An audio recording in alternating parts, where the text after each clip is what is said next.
बोलो जयकारा बोल मेरे श्री गुरु महाराज की जय। भाग्यशाली गुरुमुखो,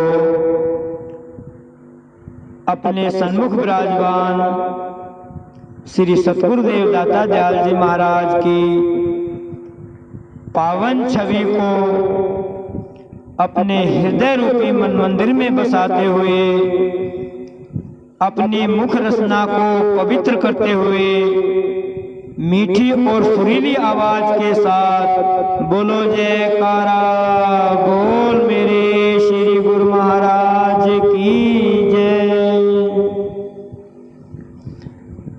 भाग्यशाली गुरुमुखो, संतों ने फरमाया है, कलयुग समयुग आन नहीं, संत धरे अवतार,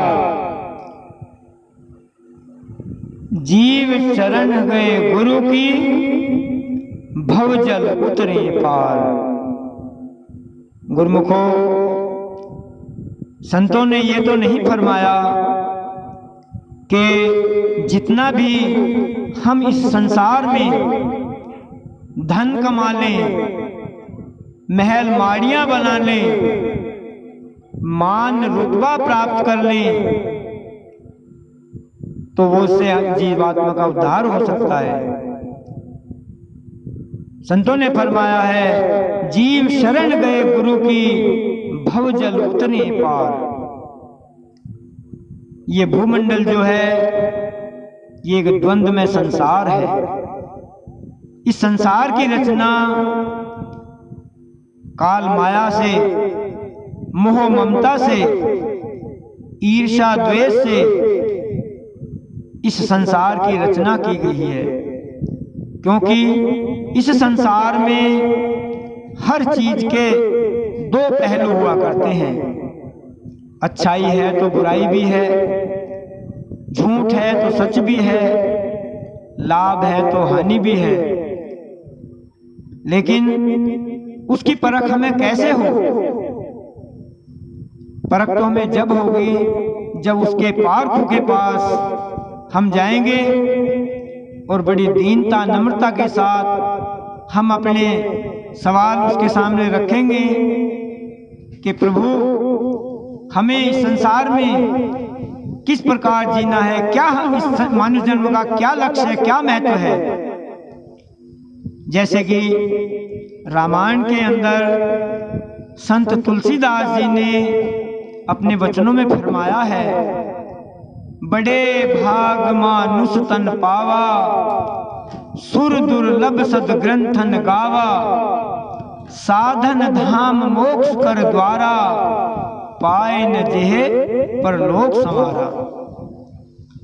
संत तुलसीदास जी अपने वचनों में फरमाते हैं कि ये मानुष तन जो है, मानुष जन्म जो है, ये बड़े ही इंसान जीवात्मा के पुण्य कर्मों की देन है। इस इंसान जन्म के इन श्वासों का कोई मोल नहीं है। क्यों? क्योंकि इस श्वासों की कीमत इतनी अनमोल है कि इसकी कीमत को आंका ही नहीं जा सकता। संत कबीर साहब एक वाणी में फरमा गए हैं कि जो भी इस शरीर से श्वास निकल रहे हैं, उनकी कीमत का हम संक्षेप में वर्णन करते हैं। कहता हूं कह जात हूं, कहूं बजा के ढोल, श्वासा खाली जात है, तीन लोक का मोल। फिर संतों ने फरमान किया है, ऐसे महंगे मोल का एक श्वास जो जाए, 14 लोक पटतर मिले, श्वास कभी ना आए। त्रेता युग में ही संत तुलसीदास जी ने भी अपनी वाणी में संस्कृत में व्याख्यान किया है, मोल चतुर्दश भवन का मोल चतुर्दश भवन का एक श्वास है तो ही, ऐसे धन रघुनाथ को तुलसी वृथा न खोई। ऐ मानव प्राणी, जिस श्वास की कीमत 3 लोक 14 भवन से भी बढ़कर बताई है, और वो हमारे श्वास हर 24 घंटे के अंदर 24,600 श्वास हम रोज अपने अंदर से निकाल रहे हैं।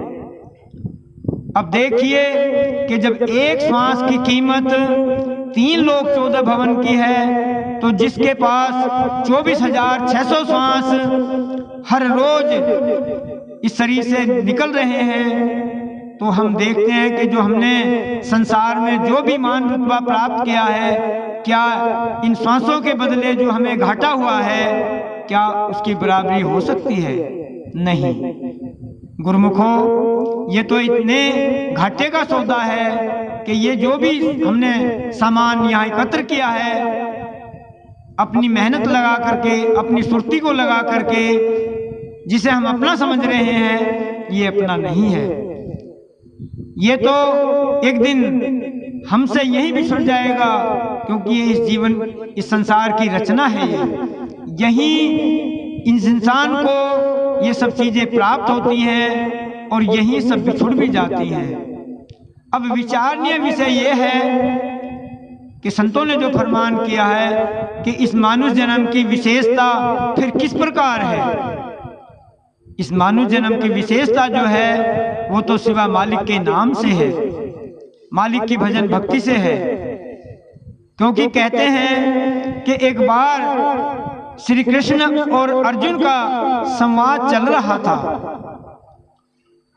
तो भगवान कृष्ण ने अर्जुन को संबोधित करते हुए कहा कि पार्थ, मैं एक विशेष राज तुम पे प्रकट करता हूं।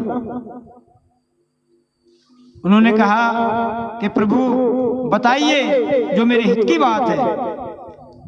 कहने लगे भगवान कृष्ण कि ये जो माता पिता भाई बंद, ये सब जो मतलब जिनके दायरे में तू बंधा हुआ है, इनकी असलियत कुछ भी नहीं है।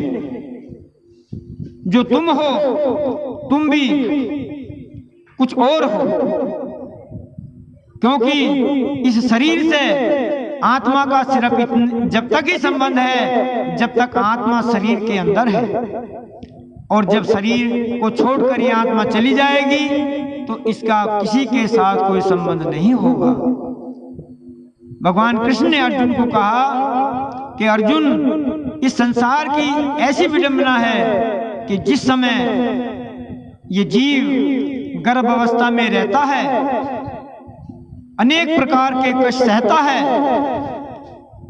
तो वहां 9 महीने तक ये त्राही त्राही कर उठता है।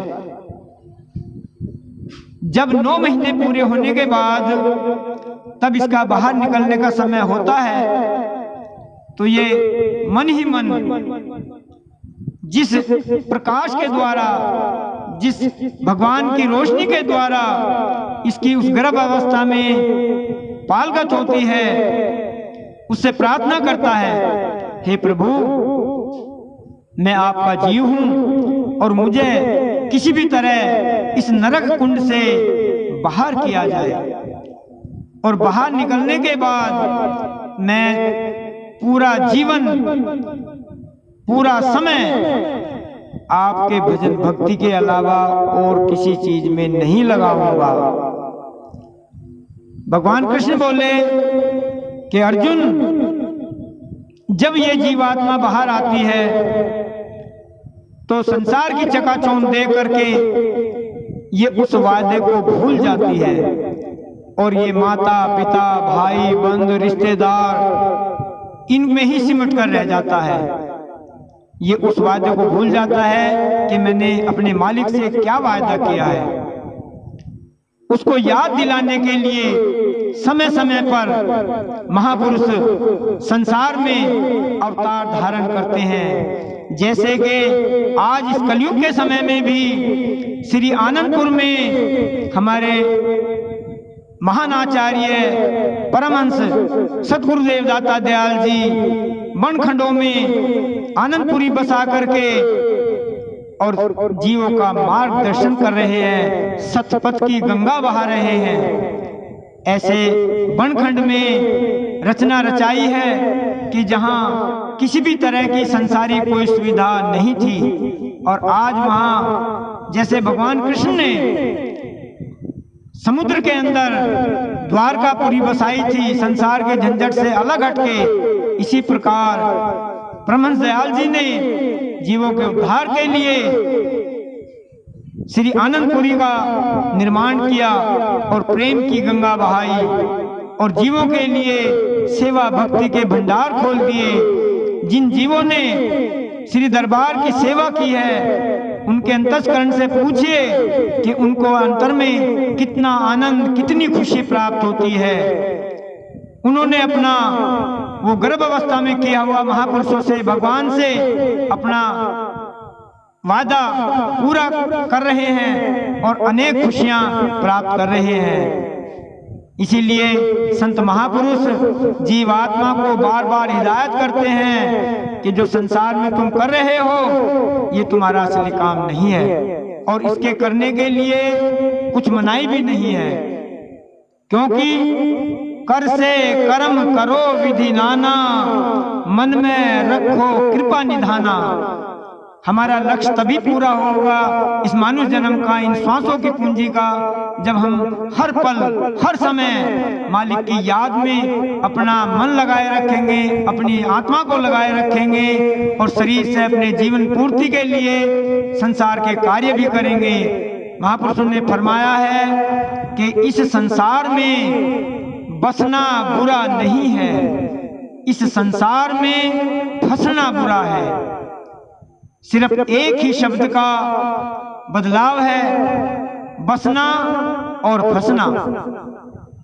बसने का मतलब है, जैसे कि एक बार पहले भी जिक्र हो चुका है कि कमल का पेड़ जल में रहकर वहीं अपनी पूरा जीवन अवस्था पूरी करता है, लेकिन उसमें डूबता नहीं कभी भी। इसीलिए जब जड़ योनि अपने आप को इस संसार की दलदल से बचा सकते हैं, अलग रख सकते हैं, तो जो हम पांच तत्व के जो जीव हैं जिनके अंदर विवेक शक्ति है वो क्यों नहीं रख सकते? वो इसीलिए नहीं रख सकते कि जब तक अज्ञानता और माया का पर्दा हमारी बुद्धि पर पड़ा हुआ है और मन के दायरे में हम सब काम कर रहे हैं, तब तक हम अपनी लाभ का कार्य, अपने इस इंसान जन्म का कार्य हम नहीं कर सकते। जब हमारा कोई मार्गदर्शन करने वाला महापुरुष समय के अवतार इस जीवात्मा को संजोग से मिल जाएंगे, तब ये कार्य बहुत आसान हो जाएगा।